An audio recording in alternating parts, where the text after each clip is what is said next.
Yang ketiga, yang keempat, Bu. Apa kata Sayyidina Ali yang perlu kita hindari? La yastaya. Ini jambah kami. Tadi jambah jamaah.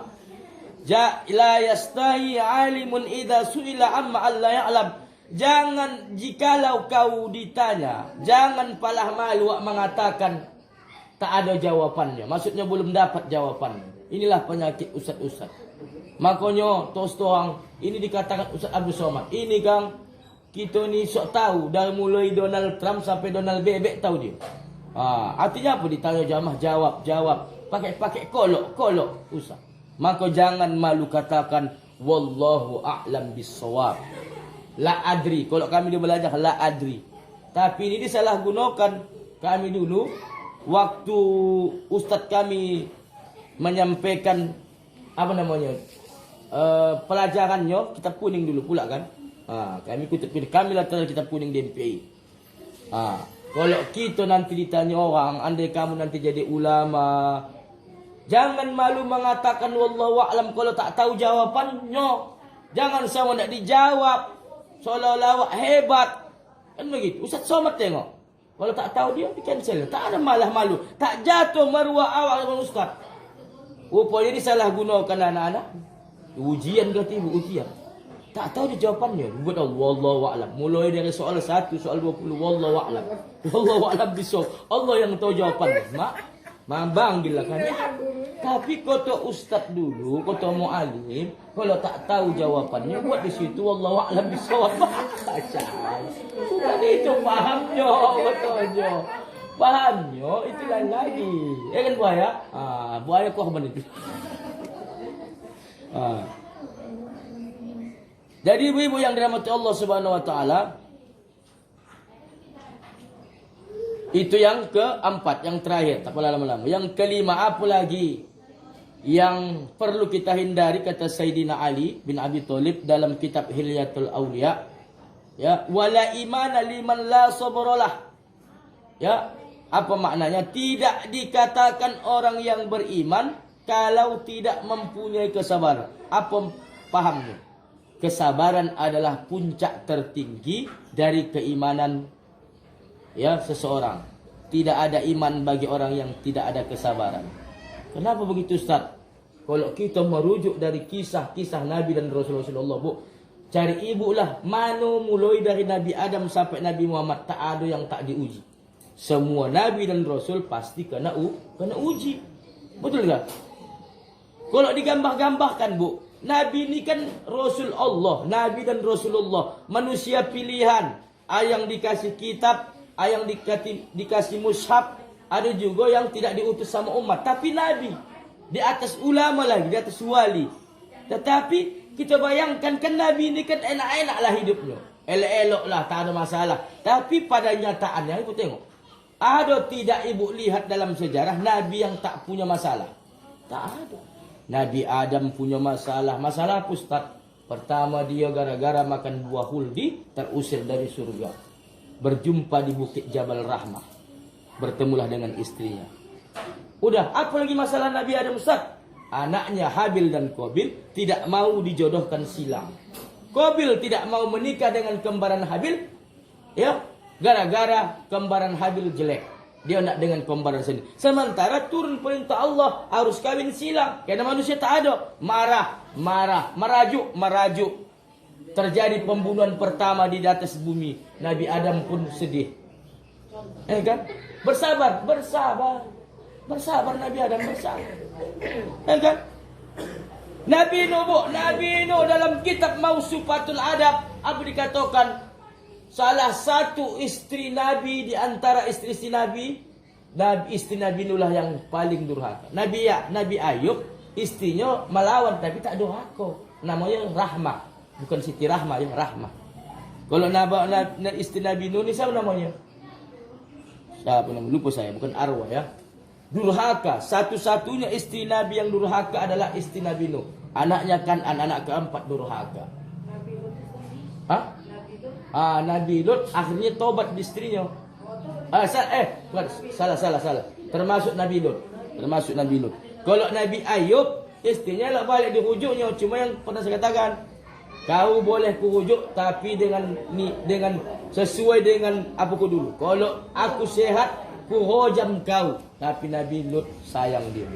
Dikumpulkannya lidi itu, kan, dikumpulkannya, diseraknya balik. Ya, itu dia. Kalau Nabi Ayub.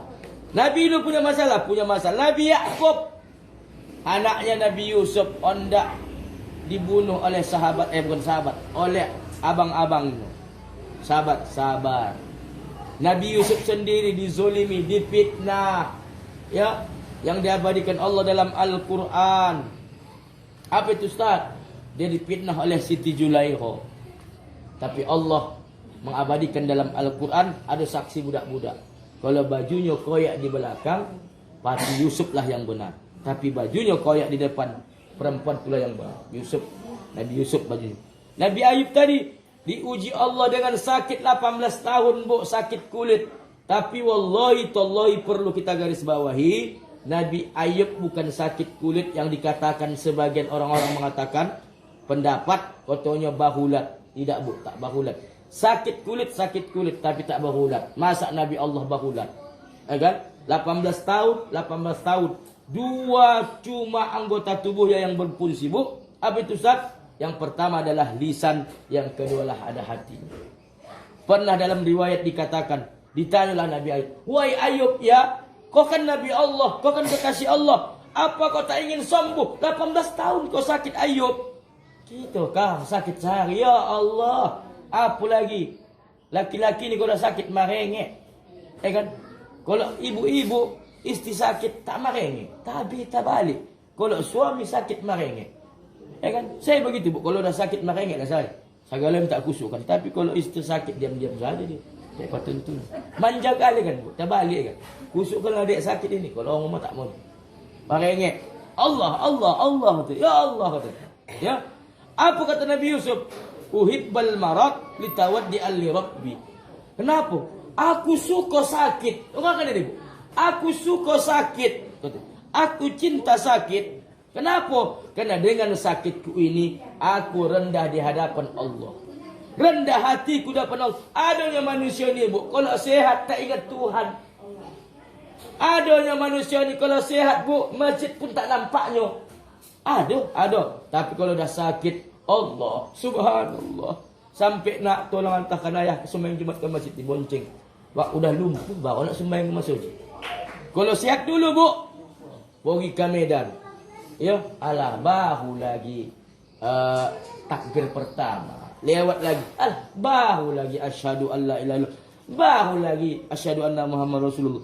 Bahu lagi ayat solat, bahu lagi ayat pala, bahu lagi iqamat, bahu lagi pertama. Ditunda dan ditunda. Maka katanya, begitu aku sakit, aku merasa rendah di hadapan Allah. Rendah hatiku di hadapan Allah. Sadar diri aku ni makhluk yang hina. Memang perlu juga begini, bu. Awak ni sakit. Ya, ketika sakit barulah awak menyatakan diri awak hondah di hadapan Allah. Nah, ibu-ibu rahmat Allah Subhanahu wa taala, inilah kajian kita 5 hal yang perlu kita hindari. Tak pun dapat kita 5 pinomat lah di ansuh-ansuh. 1 dulu ya Ustaz, boleh. 2. Jangan terus tak ada. Gawat itu. Yang pertama saya simpulkan balik. Biar kuat dia, macam tali disimpulkan. La yarju abdun illa rabbah. Jangan terlalu berharap kepada hamba, bu. Terhadap anak, terhadap suami. Tapi berharaplah kepada Allah. Kotuk pintu suami itu melalui Allah. Ya Allah, 15 tahun kami sudah rumah tangga, ya Allah. Ya kan? Mudah-mudahan didoakannya. Amin pula kau di belakang. Ya. Yang kedua, la yakhafu illa dzambah. Jangan kita merasa dihantui, ditakuti oleh dosa-dosa yang lalu. Artinya apa? Jangan pesimis, optimis kita. Dosa kita itu dapat ampunan dari Allah. Asalkan 1 dosa syirik. Ya kan? Pernah saya sampaikan kan? Yang ketiga,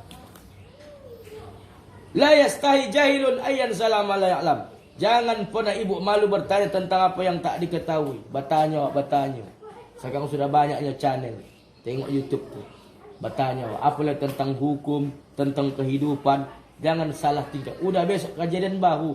Ustaz, adalah sipolan. Begini-begini Ustaz. Dicoraikannya bini lagi hamil. Udah kejadian bu, sudah, udah pernah anak, ibu tanya pun terlambat. Bertanya awak, no? Masalah bagi harto, jangan udah kejadian baru ditanya. Dan jangan pula awak gila nang bertanya, tak cocok kang Johang bakalai timbulnya. Yang keempat, jangan kita kami, jambah kami ni penceramahnya, jangan pala